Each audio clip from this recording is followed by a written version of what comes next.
uchun bu gapni aytayotganim? Bu gap endi hammaga tegishli emas. Hammaga tegishli emas. O'zi tegishli odamlar bor.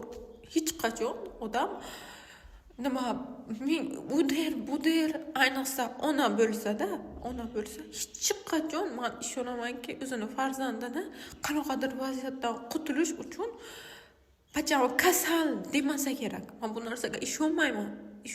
Chunki nima deydi, u narsa bilasizlarmi, qanaqa narsa? O'zini farzandiga, o'zini sog'lom farzandiga kasalni so'rab olish, Allohdan kasallikni so'rab olish degan gap bu.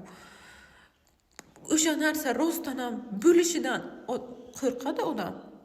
Rostdan ham kasal bo'lib qolsa-chi, men hozir shunday og'zimdan shunday chiqibdi, o'zimni qutqarmoqchi bo'laman, bachamning sog'ligi evaziga.